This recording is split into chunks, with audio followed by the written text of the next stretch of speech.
Hi friends, welcome to my YouTube channel Revanth explains.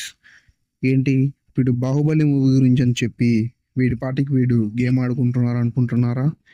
నేను game ఆడుతూ movie గురించి చెప్తాను. మీరు అలా వింటూ అండ్ మధ్య మధ్యలో వచ్చే ఇమేజెస్ని చూస్తూ వీడియోని ఎంజాయ్ చేయండి. సో ఆలస్యం చేయకుండా మనం ఇప్పుడు వీడియోలోకి వెళ్ళిపోదాం. బాలీవుడ్ నెంబర్ వన్గా ఉన్న రోజులవి. బాలీవుడ్ గర్వంతో విర్రవీగుతున్న రోజులవి. ఖాన్స్ ఇండియాలో ఉన్న బాలీవుడ్ని ఏలుతున్న రోజులవి. సరిగ్గా అదే సమయంలో పాన్ ఇండియా మీద రెబలోడి పాదం పడింది. అతడే మన India's biggest super star and మన డైనోసార్. మగధీరాలో షేర్ ఖాన్ చెప్పిన డైలాగ్ గుర్తు వచ్చేలా ఉంటుంది బడ్జెట్. అదేంటంటే, వాడిని చూస్తేనే సగం చస్తావురా అని. ఇండియాలో ఏ మూవీకి అప్పటి వరకు అంత బడ్జెట్ పెట్టలేదు. ఊహకి కూడా అందని విజువల్ వండర్స్తో హాలీవుడ్ని తాకేలా ఉండే విజువల్స్ అవి. High range CGI and VFX use చేసి చేసిన సినిమా. VFX కోసమే దాదాపు 85-90 కోట్ల దాకా ఖర్చు చేశారని. రిలీజ్ డేట్ రానే వచ్చింది, జూలై 10, 2015. సరిగ్గా ఈ వీడియో నేను యూట్యూబ్లో పోస్ట్ చేసే నాటికి బాహుబలికి 11th birthday. 11 years for the pride of TFI, Baahubali the beginning. ఇది ఇండియాలోనే అప్పటికే ఉన్న హైయెస్ట్ బడ్జెట్ ఫిలింలో నెంబర్ 1గా ఉంది. 2 బాడీ బిల్డర్స్ని మెయిన్ రోల్లో ఒకే స్క్రీన్పై చూడబోతున్నాం. ఆ బల్లాళ దేవ వర్సెస్ బుల్ ఫైట్ ఉంటుంది భయ్యా.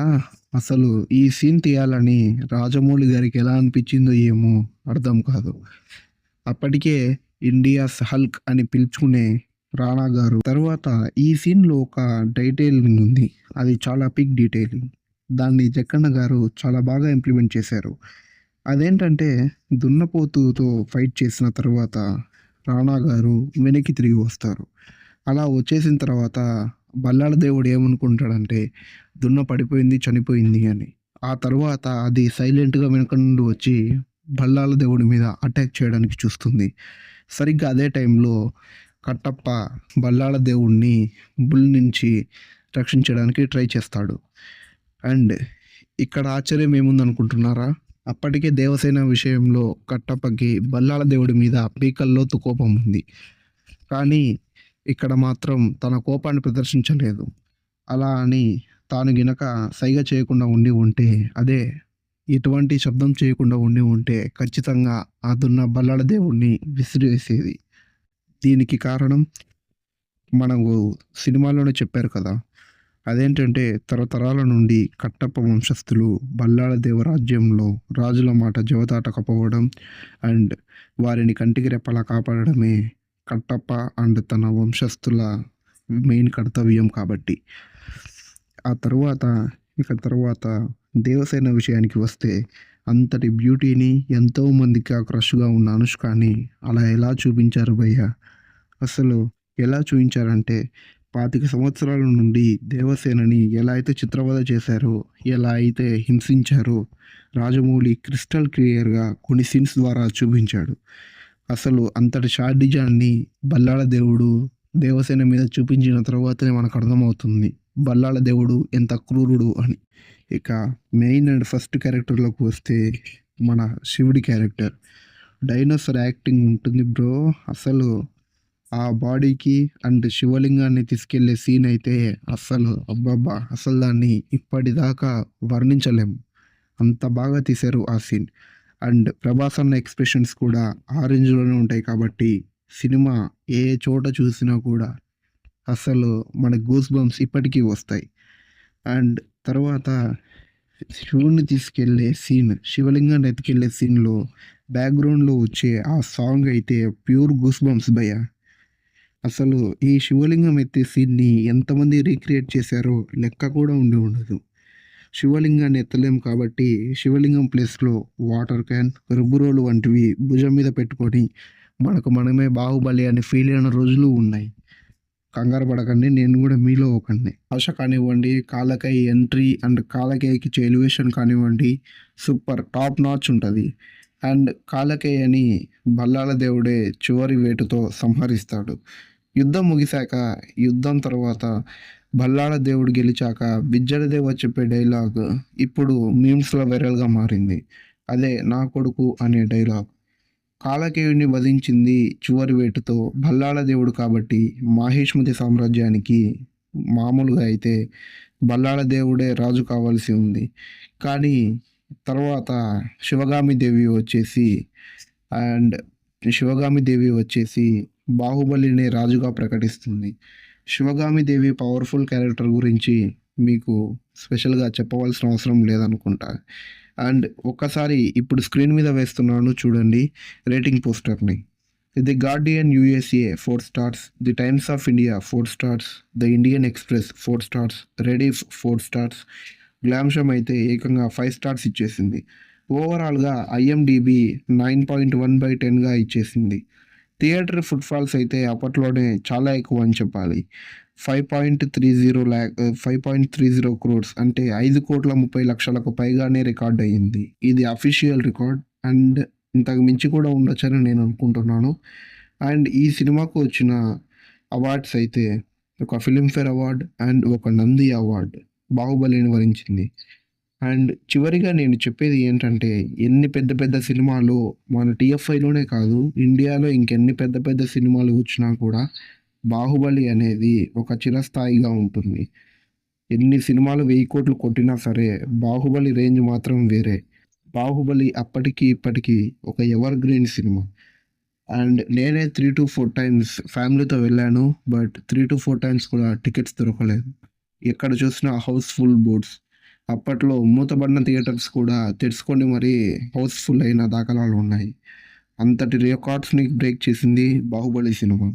అండ్ అప్పట్లో టికెట్ రేట్ చాలా తక్కువ కాబట్టి 'బాహుబలి పార్ట్ 1' 1000 సీఆర్ కొట్టలేకపోయింది. ఇప్పుడున్న టికెట్ రేట్స్‌ని గనక అప్పుడు పెట్టి ఉంటే 'బాహుబలి' సినిమా 100కి 200% 1000 క్రోర్స్ ఈజీగా కొట్టేసేది. ఇంకా ఇంకా ఈ సినిమాలో కూడా పోకిరిని తాకే సీన్ ఉంటుంది భయ్యా! అది ఒక ట్విస్ట్. అసలు ఆ ట్విస్ట్ అయితే ఇప్పటికి మైండ్‌లో నుంచి పోదు భయ్యా! అంత గొప్ప ట్విస్ట్ అది. అదేంటంటే కట్టప్ప బాహుబలిని కత్తితో వెన్నుపోటు పొడవడం. అసలు లిటరల్లీ మీకు గుర్తుందో లేదో 11 ఇయర్స్ బ్యాక్ మూవీ రిలీజ్ అయినప్పుడు తర్వాత ప్రతి ఒక్కరికి వచ్చిన biggest doubt why Kattappa killed Baahubali అని. అబ్బబ్బబ్బా! ఎస్ఎం అసలు ట్రెండింగ్‌లో లేని రోజుల్లో చాలా తక్కువ మంది ఎస్ఎం యూజ్ చేస్తున్నా కూడా అంతమంది ట్వీట్స్ వేస్తూ అన్ని హ్యాష్ ట్యాగ్స్ వచ్చాయంటే అసలు ఇండియాలో బాహుబలి ఇంపాక్ట్ ఏ రేంజ్‌లో ఉందో చూసుకోండి. టీఎఫ్ఐలోనే కాదు హోల్ ఇండియాలో. అబ్బబ్బబ్బా! అసలు ఆ ట్వీట్స్ ఏంటి బ్రో! ఆ హ్యాష్ ట్యాగ్స్ ఏంటి bro! 'Why Kattappa killed Baahubali' అనే హ్యాష్ ట్యాగ్ 2015, 16లో పీక్ లెవెల్‌లో అసలు సూపర్‌గా హైలైట్ అయింది. నేషనల్ వైడ్‌గా ఇదే క్వెషన్ హాట్ టాపిక్‌గా మారి, ఇదే క్వెషన్ వైరల్‌గా మారింది 2 ఇయర్స్ వరకు. బికాస్ 'బాహుబలి పార్ట్ 1' రిలీజ్ అయిన 2 ఇయర్స్‌కి కదా పార్ట్ 2 రిలీజ్ అయింది. అండ్ ఈ మూవీ క్రియేట్ చేసిన రికార్డ్స్ గురించి మాట్లాడుకుంటే, అప్పటిదాకా మన టీఎఫ్ఐలో భారీగా కలెక్ట్ చేసిన ఫిలిం 'మగధీర' మాత్రమే. అది కూడా 'బాహుబలికి' 6 ఇయర్స్ ముందు వచ్చిన ఫిలిం 150-160 క్రోర్స్ బాక్స్ ఆఫీస్ దగ్గర కలెక్ట్ చేసిన ఫిలిం అది. ఆ తర్వాత మన 'పవన్ కళ్యాణ్' గారి 'అత్తారింటికి దారేది' మూవీ రిలీజ్ అయ్యి దాదాపు 145 క్రోర్స్ వరకు బాక్స్ ఆఫీస్ దగ్గర గ్రాస్ కలెక్ట్ చేసింది. బట్ 150 తర్వాత 150 సీఆర్ తర్వాత కలెక్ట్ చేసిన మూవీస్ ఏవీ లేవు.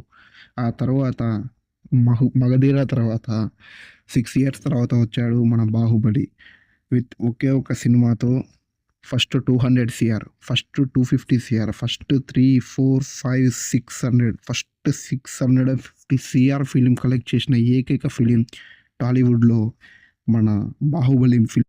ఇండియా వైడ్‌గా చూసుకుంటే 'బాహుబలి' కంటే ముందు అత్యధికంగా కలెక్ట్ చేసిన ఫిలిం, గ్రాస్ కలెక్ట్ చేసిన ఫిలిం హిందీలో 'ఆమిర్ ఖాన్' గారి 'పీకే' ఫిలిం.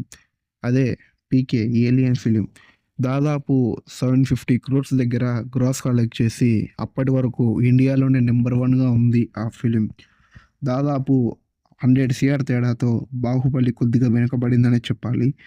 బట్ వాట్ ఇఫ్ ఒక్కసారి ఊహించుకోండి.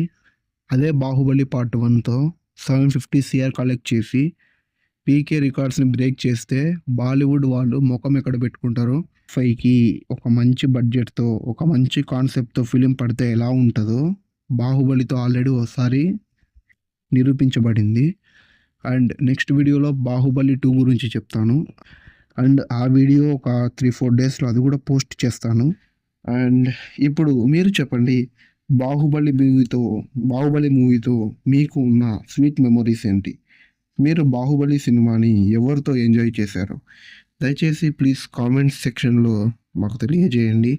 అండ్ ఒకవేళ ఈ వీడియోలో నేను ఏదైనా తప్పు మాట్లాడి ఉంటే దయచేసి ఆ తప్పు ఏంటో ఖచ్చితంగా కామెంట్ రూపంలో తెలియజేసియండి. అండ్ ఆ తప్పుని క్షమించగలరని మనవి. సో ఈ వీడియో అంతే friends. And please subscribe to Revanth explains YouTube channel. And like, share and subscribe and comment your valuable opinion. See you in the next video. Bye friends.